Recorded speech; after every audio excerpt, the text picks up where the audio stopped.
Cash Johnny Caine's An American View, 1958. Episode 2, Palm Springs to Las Vegas.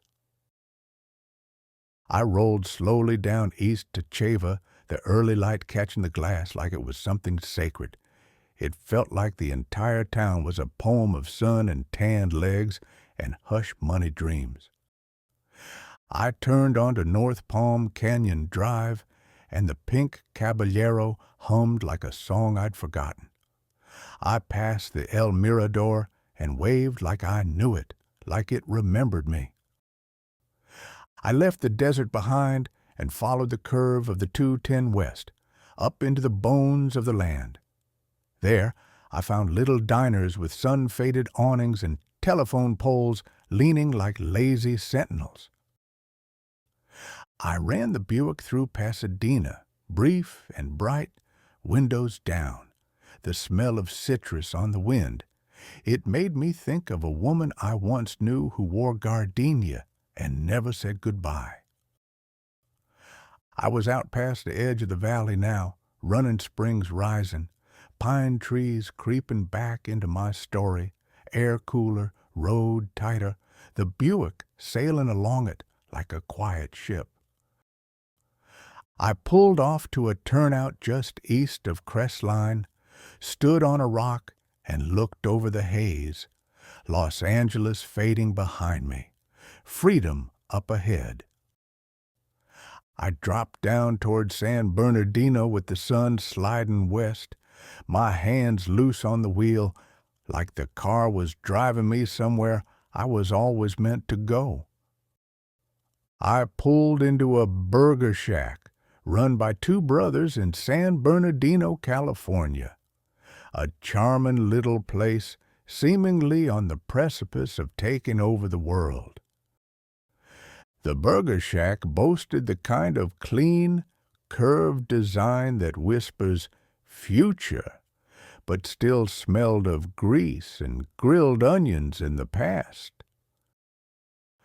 A young woman leaned casually against her car next to mine, a gleaming cherry-red 1955 Ford Thunderbird convertible, top-down, white interior, catching the light. The woman's eyes were green, sharp, and sparkling. She had red curls lit like a flame in an amber glow, tight, high-waisted pencil skirt, tied-off blouse, long lashes, and curves that played jazz across the pavement. She nodded toward my Buick and said, "Nice ride." As she bit into her cheeseburger, she said her name was Ruby and that she was heading to Reno. Said she was just chasing roads. We made small talk, mostly about music, wheels, and the heat. And just like that, she was gone again, in a flash of chrome and a cloud of perfume. I sat on the hood, finished my cheeseburger, and watched the dusk pool purple on the pavement. I noticed two lovers savoring each other's kisses in a nearby Chevy before Mama no doubt doused the remaining flames of the night with an enforceable curfew. I left the young lovers there to eat each other's faces off in the drive-through light and noticed Ruby's lipstick on the straw of her abandoned root beer, her smile tucked into my chest like a pressed flower. I took the I-215 north, which took me past shadows of dry hills, half-burnt palms, and busted motels where lives were once lived out in hourly slices. Barstow gleamed ahead like some silver mirage, one long train yard dream, the scent of diesel, dust, and the echo of cowboy boots and diners with cracked stools. I topped off the tank at a Sinclair, the old green dinosaur rearing up against the sky. Two kids were playing marbles by the payphone, and it seemed like time was slowing down just to watch them. I was on the I-15 now, past Yermo, past ghosts of army camps, past rocks shaped like forgotten gods. On the radio, the Chantel song maybe lubricated the inside of my skull, and I wondered if Arlene's amorous expectations ever came to fruition. I saw a jackrabbit bolt across the asphalt near Zizek's Road. What a funny name! Like the punchline to some cosmic joke I wasn't in on. The desert flattened, shimmered, opened its chest, and said, "Look inside." I did. I saw the boy I'd been, the man I became, and all the wandering in between. I pulled off near Baker and stood by the world's tallest thermometer. Heat like a soft slap to the face. It tasted like road salt and smelled like sun-scorched rubber.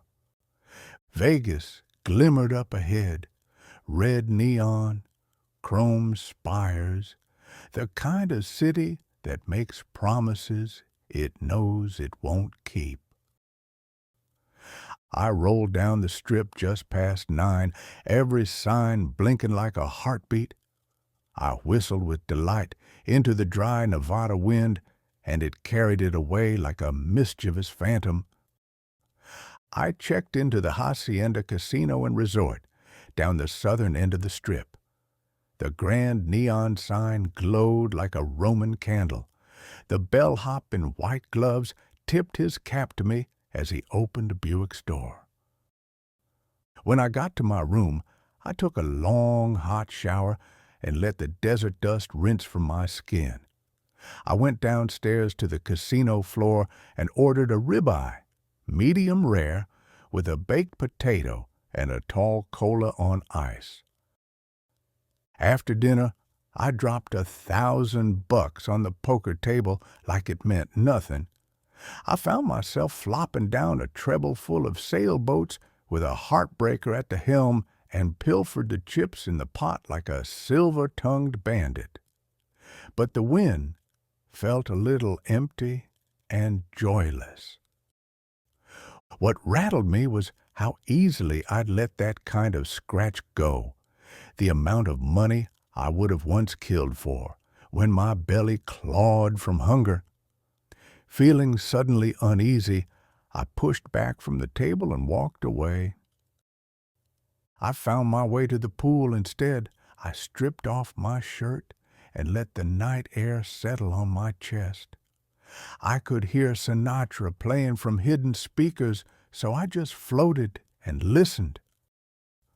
I was certain that I was the only sober person on the strip that night, and that to me was worth more than anything I was ever going to chase on the green veldt.